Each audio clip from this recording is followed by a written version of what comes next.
Hello students, இன்னைக்கு இந்த வீடியோல என்ன பார்க்க போறோம் அப்படின்னா transformation sentences simple complex and compound இது எப்படி சேஞ்ச் பண்ணலாம் அப்படின்றத ஒரு டீட்டெயிலான ஒரு லெசன் இந்த வீடியோல பார்க்க போறோம். Don't skip this video, it is very useful to you. Before இந்த சேனலை இன்னும் நீங்க சப்ஸ்கிரைப் பண்ணாம பார்த்துட்டு இருக்கீங்க அப்படின்னா ப்ளீஸ் சப்ஸ்கிரைப் திஸ் சேனல். உங்களுக்கு இந்த வீடியோ பிடிச்சிருந்தது அப்படின்னா please hit a like button. உங்களுக்கு இந்த வீடியோ யூஸ்ஃபுல்லா இருக்கு அப்படின்னு பார்த்து நினைச்சீங்க அப்படின்னா please share this video among your friends. Okay, let's get started.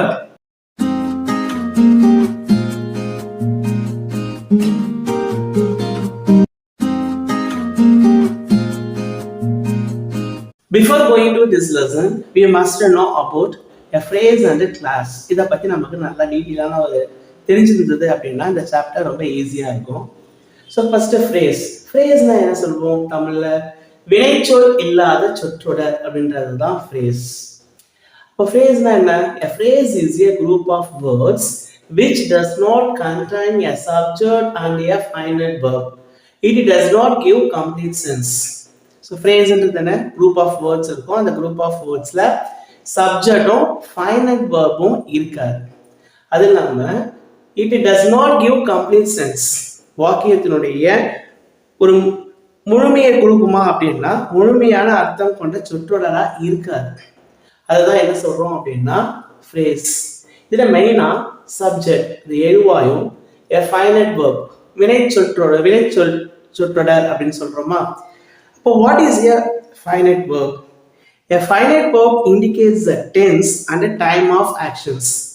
So எப்போ அந்த ஆக்ஷன் நடந்தது அப்படின்ற ஒரு டைமை டென்ஸை உணர்த்தக்கூடியதாக இருக்கிறது தான் எது அப்படின்னா ஃபைனைட் வெர்ப். ஆனால் இந்த ஃப்ரேஸில் சப்ஜெக்டும் ஃபைனைட் வெர்பும் இருக்காது. அதனால தான் என்ன சொல்கிறோம் அப்படின்னா phrase. For example due to illness இதை தான் என்ன சொல்கிறோம் அப்படின்னா ஃப்ரேஸ். இப்போ பாருங்க இந்த டியூ டு ஹில்னஸில் சப்ஜெக்ட் இல்லை. நெக்ஸ்ட் என்ன ஃபைனைட் வெர்ப். ஃபைனைட் verb இருக்கா அப்படின்னா ஃபைனைட் verb-உம் இல்லை. அப்ப டியூ டு ஹில்னஸ் அப்படின்னு மீனிங் இருக்கா அப்படின்னா ஒரு காரணத்தை சொல்லுது, அவ்வளவுதான். உடம்பு சரியில்லை அப்படின்றத சொல்லுதே கண்டி, பட் மீனிங்ஃபுல்லா இல்லை. I did not go to school. இங்க பாருங்க இது ஒரு மெயின் கிளாஸ்ன்னு சொல்றோம். இதை கிளாஸ்ல பார்க்க போறோம். இப்ப இதுக்கு மீனிங் என்ன? எனக்கு உடல்நிலை சரியில்லாம இருந்ததால நான் ஸ்கூலுக்கு போகல. அப்போ டியூ டு ஹில்னஸ் அப்படின்றது தான் என்ன ஃப்ரேஸ். சப்ஜெக்டும் இல்லை வெர்பும் இல்லை. இது இதோட சேர்ந்து வந்திருக்கு மெயின் கிளாஸோட சேர்ந்து வந்திருக்கு. அப்போ ஃப்ரேஸ் பிளஸ் மெயின் கிளாஸா இருக்கு. ஓகேவா? அப்போ ஃப்ரேஸ்னா என்ன? A phrase is a group of words which does not contain a subject and a finite verb. It does not give complete sense. Phrase-ல சப்ஜெக்டும் ஃபைனைட் வெர்பும் இருக்காது அப்படின்றது நல்ல தெளிவா தெரியுது. இதுதான் ஃப்ரேஸ், வினைச்சொல் இல்லாத சொற்றொடர் அப்படின்னு சொல்றோம். Okay, next clause. Clause is a group of words which has a subject and a finite verb. So classன்றது ஒரு group of words, but இந்த group of wordsல என்ன இருக்கும்? சப்ஜெக்டும் ஃபைனைட் வெர்பும் இருக்கும். இதுக்கு நம்ம பார்த்தா ஃப்ரேஸ்ல பார்த்தோம்னா சப்ஜெக்டும் ஃபைனைட் வெர்பும் இருக்காது. does not contain a subject and a finite verb. But இங்க பார்த்தோம் அப்படின்னா a clause contains a subject and a finite verb. இதுல சப்ஜெக்டும் ஃபைனைட் வெர்பும் கண்டிப்பா இருக்கும். it may or may not make complete sense. இது ஒரு கம்ப்ளீட்டான சென்ஸை கொடுக்கலாம், கொடுக்காமலே இருக்கலாம். Why? Class can be divided into two. Class ரெண்டா டிவைட் பண்ணலாம். One is main class, another one is subordinate class. இப்போ மெயின் கிளாஸ்னா என்ன சொல்றோம்? முழுமையான அர்த்தம் கொண்ட சொற்றொடர், ஒரு கம்ப்ளீட்டான சென்ஸை கொடுக்குது அப்படின்னா அது என்ன சொல்லலாம் அப்படின்னா main class. So it has a subject and a finite verb. The sentence will be in complete meaning. இதுதான் என்ன சொல்றோம்? main class, முழுமையான அர்த்தம் கொண்ட சொற்றொடர் அப்படின்னு சொல்றோம். independent class. அப்படின்னு சொல்லலாம். For example, I made my friend yesterday. நான் என்னுடைய நண்பனை நேற்று சந்தித்தேன். நேற்று தான் என் நண்பனை சந்தித்தேன் அப்படின்றது தான் சொல்றோம். I made my friend yesterday. அப்ப இது பார்த்தோம் அப்படின்ற ஒரு முழுமையான அர்த்தத்தை கொடுக்குது. இன்கம்ப்ளீட் சென்ஸ் கிடையாது. அப்போ மெயின் கிளாஸ்னா என்ன? It has a subject and a finite verb. So சப்ஜெக்டும் இருக்கு, ஃபைனைட் வெர்பும் இருக்கு. The sentence will be in complete meaning. ஒரு கம்ப்ளீட்டான மீனிங்காக கொடுக்குது. அதனால இது என்ன சொல்றோம்? மெயின் கிளாஸ், ஷார்ட்டாக எம்சி அப்படின்னு சொல்றோம். அப்ப சபார்டினேட் கிளாஸ்னா என்ன அப்படின்னா முழுமை இல்லாத சொற்றொடர். இது இன்கம்ப்ளீட் சென்ஸா ஒரு முழுமையான அர்த்தத்தை கொடுக்காது. It has a subject and finite verb. இதுலயும் சப்ஜெக்டும் இருக்கு, ஃபைனைட் வெர்பும் இருக்கு. But the meaning is not complete. It depends upon the main class to give a complete meaning. இது எதை டிபெண்ட் பண்ணி தான் இருக்கும் அப்படின்னா மெயின் கிளாஸை டிபெண்ட் பண்ணி தான் இருக்கும். அந்த மாதிரி இருக்கிறது தான் என்ன சொல்றோம் அப்படின்னா சபார்டினேட் கிளாஸ் அப்படின்னு சொல்றோம். ஓகே, ஃபார் எக்ஸாம்பிள் நீங்க பாருங்க, தோ he is poor. இங்க heன்றது தான் சப்ஜெக்ட், is அப்படின்றது தான் verb. ஓகே, இதுல பார்த்தோம் அப்படின்னா நமக்கு அவன் ஏழ்மையாக இருந்தாலும் அப்படின்றது ஒரு சபார்டினேட் கிளாஸ். என்னன்னா மீனிங்ஃபுல் இல்லை. he helps others. அவன் மற்றவங்களுக்கு உதவி செய்வான். அவன் ஏழ்மையாக இருந்தாலும் மற்றவங்களுக்கு உதவி செய்வான் அப்படின்றோமா? அப்ப மெயின் கிளாஸ் வரும்போது தான் இது கம்ப்ளீட் ஆகுது. அப்ப சபார்டினேட் கிளாஸ் எதை டிபெண்ட் பண்ணி இருக்குன்னா மெயின் கிளாஸை டிபெண்ட் பண்ணி தான் இருக்கு. இது சப்ஜெக்டும் வெர்பும் இருந்தாலும் மெயின் கிளாஸை டிபெண்ட் பண்ணி தான் இருக்கு. அப்பதான் அந்த சென்டென்ஸே கம்ப்ளீட் ஆகுது. அதனால இதை என்ன சொல்றோம் அப்படின்னா சபார்டினேட் கிளாஸ். ஸோ மெயின் கிளாஸ்னா முழுமையான அர்த்தம் கொண்ட சொற்றொடர், சபார்டினேட் கிளாஸ்னா முழுமை இல்லாத சொற்றொடர். சிம்பிள் சென்டென்ஸ், இதை தமிழ்ல என்ன சொல்வோம்? எளிய வாக்கியம். ஓகே, சிம்பிள் சென்டென்ஸை எப்படி ஃப்ரேம் பண்ணலாம் அப்படின்னா மெயின் கிளாஸ்.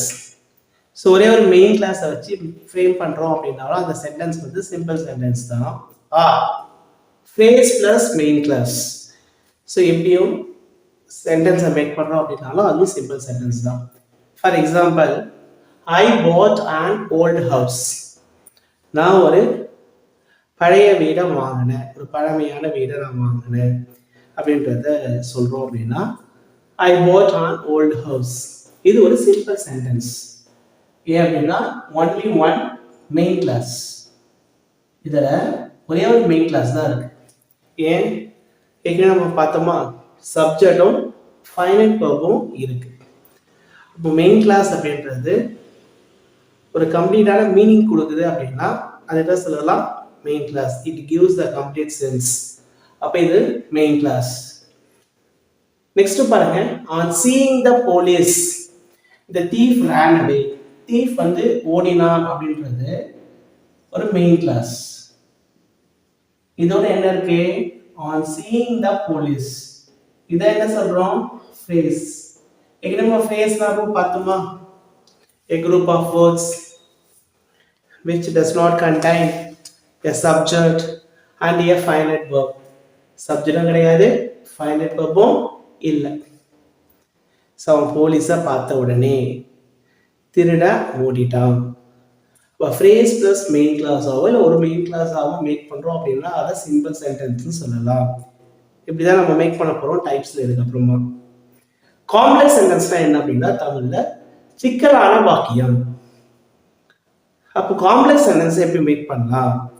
காம்ப்ளெக்ஸ் சென்டென்ஸில் ஒரு மெயின் கிளாஸ் கண்டிப்பாக இருக்கணும். ஒன் ஆர் மோர் சபார்டினேட் கிளாஸ் இருக்கலாம். ஒரு சபார்டினேட் கிளாஸ் இருக்கலாம், ஆர் மோர் ஒன் ஆர் மோர் சபார்டினேட் கிளாஸஸ் இருக்கலாம்.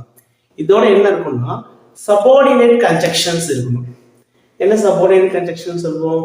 தோ, as, when, after, if, unless etcetera. So இது போல subordinate clause plus main clause with subordinate கன்ஜெக்ஷனோட இருக்கு அப்படின்னா அந்த சென்டென்ஸ் என்ன சொல்லுவோம்? Complex sentence. ஃபார் எக்ஸாம்பிள் பாருங்க, as soon as the thief saw the police he ran away. இங்க as soon as the thief saw the police அப்படின்றது தான் subordinate class. he ran away அப்படின்றது தான் main class. so thief போலீஸ பார்த்த உடனே அவன் ஓடிட்டான். ஸோ as soon as அப்படின்னு சொல்றோம் பார்த்தீங்களா, இதுதான் subordinate conjunction.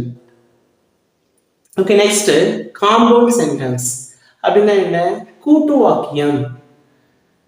Main clause plus main clause with coordinate conjunction. So ரெண்டு மெயின் கிளாஸோட ஒரு கோஆர்டினேட் கன்ஜக்ஷனும் ஒரு கனெக்டர்ஸும் சேர்ந்தது அப்படின்னா அந்த சென்டென்ஸை நம்ம காம்பவுண்ட் சென்டென்ஸ் அப்படின்னு சொல்லுவோம், கூட்டு வாக்கியம். இதுல இருக்க கன்ஜக்ஷன்ஸை எப்படி சொல்லலாம்? இதுல இருக்க கன்ஜக்ஷன்ஸை ஷார்ட்டா நம்ம ஞாபகப்படுத்தி இருக்குது ஃபேன் பாய்ஸ் அப்படின்னு சொல்லலாம். ஃபேன்னா எஃப்னா என்ன சொல்றோம்? ஃபாரு, ஏனா அண்டு, என்னன்னா நாரு, பீனா பட்டு, ஓனா ஆறு, ஒய்னா எட்டு. ஸோ இதை ஷார்ட்டா நம்ம ஞாபகம் வச்சுக்கிறதுக்கு ஃபேன் பாய்ஸ் அப்படின்னு நாம வச்சுக்கலாம் இந்த conjunctions. For example, he was sick so he was absent. அவனுக்கு உடம்பு சரியில்லை அதனால அவன் absent, அவன் போகல. so he was sick so he was absent. So இங்க பாருங்க, he was sickனாலும் அந்த மெயின் கிளாஸ் தான், அவனுக்கு உடல்நிலை சரியில்லை. he was absent அப்படின்னாலும் அவன் விடுப்பு எடுத்திருக்கான், இதுவும் ஒரு மெயின் கிளாஸ் தான். இதுல என்ன கன்ஜக்ஷன்ஸ் இருக்கு? ஸோ ரீசனை சொல்ற ஒரு கன்ஜக்ஷன், கோஆர்டினேட் கன்ஜக்ஷன் இருக்கு.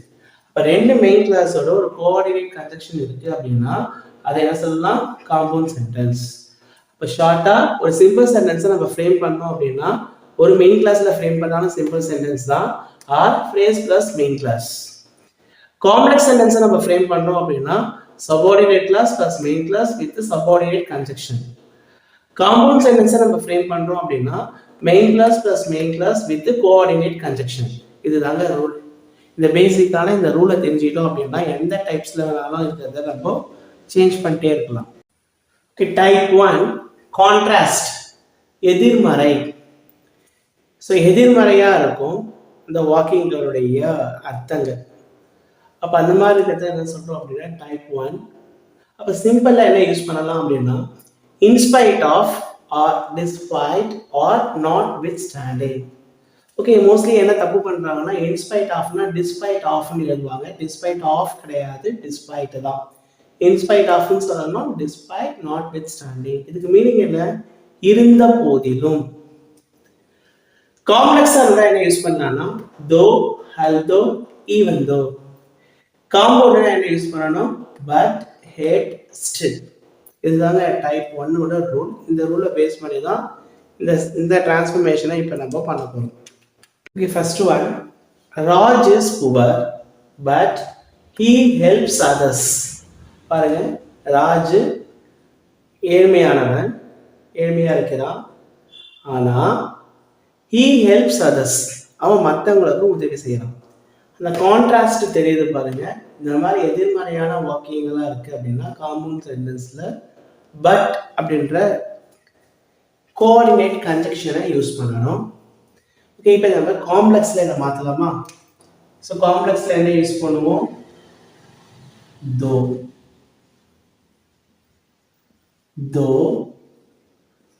Raj is poor. கரெக்டா? ஓகே, நெக்ஸ்ட் இப்போ இங்க கன்ஜக்ஷன் என்ன இருக்கு? பட். இதை எடுத்துடணும். he helps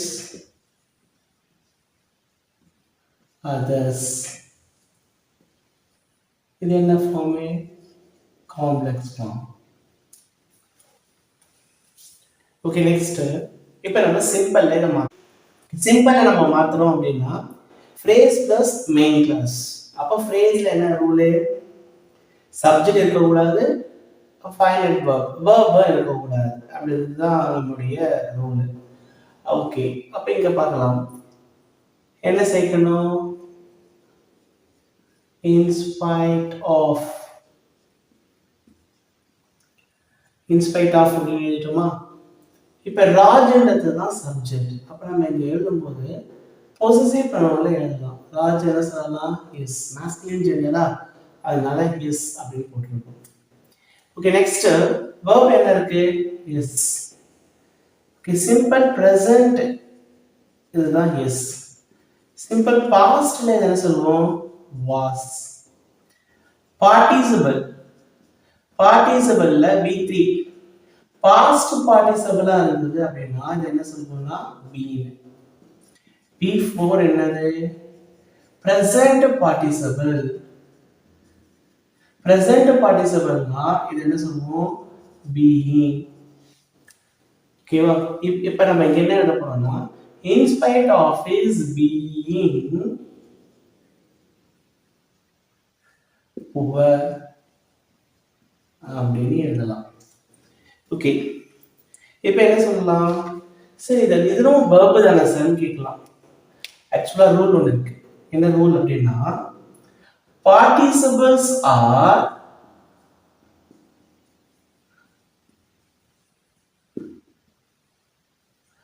not verbs. எது பார்ட்டிசிபிள்? B3யும் B4ம் participles. ஸோ இந்த பார்ட்டிசிபிள்ஸ் எல்லாம் verbs கிடையாது. இப்போ his அப்படின்னா அது verb தான், வாசனாலும் அது verb தான். ஆனா பீனும் பீயிங்கும் என்ன கிடையாது? verbs கிடையாது. இப்போ ஃபார் எக்ஸாம்பிள் இப்போ ஒரு ரோடு ரைட்டுன்னு எழுதுறோம். இதை என்ன பண்ணுவோம்? ரோட்டுன்னு எழுதுவோம். இங்கே என்ன பண்ணுவோம்? ரிட்டர்ன். இது என்ன ஃபார்ம்? என்ன? ரைட்டிங். ஓகேவா?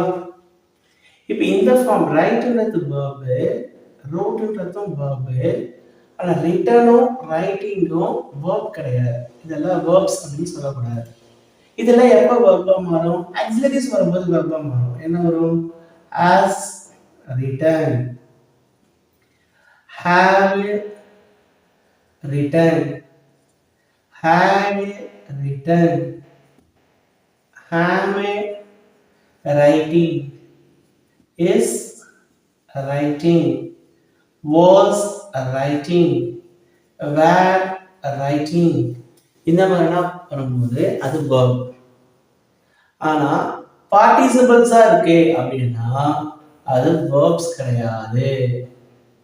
ஸோ அதனாலதான் இங்க நம்ம பீயிங்கை யூஸ் பண்ணியிருக்கோம். பீயிங்கை யூஸ் பண்றதுனா பார்ட்டிசிபிள்ஸ் ஆர் நாட் verbs. இதுதாங்க அந்த rule. Participles are not verbs. ஓகேவா? இப்போ இந்த ஃபார்மேட் என்ன அப்படின்னா ஒரு ஃப்ரேஸ். இது இப்போ என்ன இல்லை? சப்ஜெக்டும் இல்லை, வேர்பும் இல்லை. ஓகே, இப்போ நம்ம இங்க சப்ஜெக்டை யூஸ் பண்ணல, நவுன் இருக்கு, அதனால இங்க ப்ரொனவுனை யூஸ் பண்ணிருக்காங்க. அதாவது இங்க டைரக்டா நம்ம ப்ரொனவுனை யூஸ் பண்ண முடியாது. அப்ப நவுன் நம்ம சொல்லணும். அப்ப நவுன் என்ன? ராஜ். Raj helps others. இது என்ன ஃபார்ம்? சிம்பிள். ஓகே, இதே அழகான ஆன்சரும் எழுதலாம். அப்படி எழுதலாம் பாருங்க. இப்போ டிஸ்பைட் இதுக்கு யூஸ் பண்றேன். டிஸ்பைட் ஆஃப் யூஸ் பண்ணலாமா? நோ, தப்பு. டிஸ்பைட் மட்டும் தான் யூஸ் பண்ணணும். டிஸ்பைட் இஸ் பவர்ட்டி அப்படின்னு சொல்லலாம். பவர்ட்டின்றது என்னது? பவர்ட்டின்றது ஒரு நவுன். புவருடைய நவுன் ஃபார்ம் தான் என்ன அப்படின்னா பவர்ட்டி. இப்படி ஆன்சர் எதுனாலும் கரெக்ட் தான். Despite is poverty. Raj helps others. இதுவும் சிம்பிள் தான். So though Raj is poor, he helps others. In spite of his being poor, Raj helps others. Despite his poverty, Raj helps others. This sentence நம்ம transformation பண்ணலாம். Okay, next one. Though she was ill, she attended the meeting. காம்ப்ளெக்ஸ்ல கொடுத்துருக்காங்க. Okay, first காம்பவுண்ட்ல change பண்ணிடலாம். She was held,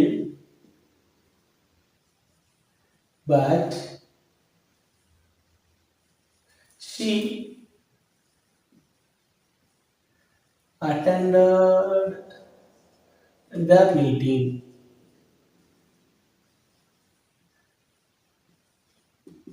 இது என்ன form? Compound form. Okay, next சிம்பிளா மாத்தலாமா?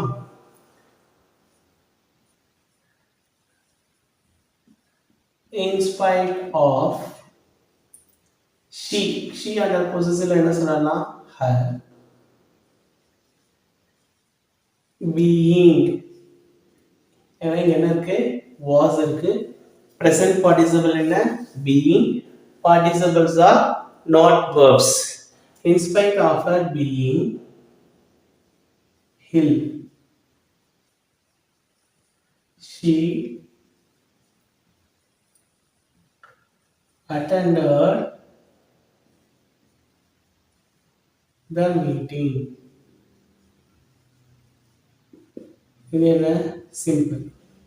Okay, இந்த noun ஃபார்ம்ல எழுதலாம். அது எப்படி எழுதலாம் பாருங்க. Despite her illness. Illோட noun form illness. Despite her illness, she attended the meeting.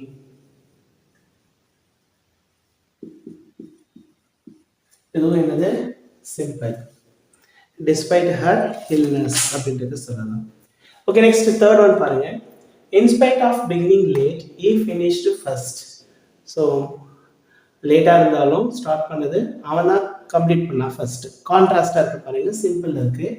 இதை காம்ப்ளெக்ஸாக மாற்றலாமா? இப்போ இதில் இது என்ன இதுவாக இருக்கு? இன்ஸ்பைட் ஆஃப் பிகினிங் லேட்ன்றது ஒரு ஃப்ரேஸ். he finished firstன்றது மெயின் கிளாஸ். இப்போ மெயின் கிளாஸ்ல என்ன பிரச்சனையும் இல்லை, அதை அப்படியே காப்பி பண்ணலாம். இப்போ ஃப்ரேஸ்ல என்ன ப்ராப்ளம் பாருங்க, சப்ஜெக்டும் இல்லை வெர்பும் இல்லை. நம்ம காம்ப்ளெக்ஸா எழுதும்போது என்ன பண்ணணும்? சப்ஜெக்டும் வெர்பும் வேணும். அப்போ எங்க பார்க்கணும்? மெயின் கிளாஸா பார்க்கணும். இங்க காம்ப்ளெக்ஸா எழுதும்போது என்ன பண்ணணும்? தோ தோ ஆர் அல்தோ. தோ. நெக்ஸ்ட் சப்ஜெக்ட் என்ன? ஹி. அப்போ ஹி. finished. finishedன்றது என்ன டென்ஸ்? Simple past tense. அப்ப இங்க என்ன வரணும்? beginning அப்படின்றது கொடுத்திருக்காங்க வேர்ட். அப்ப beginningன்றது before present participle. அப்போ be2 என்னவா இருக்கும்? began. ஏன் began? simple past. though he began late, he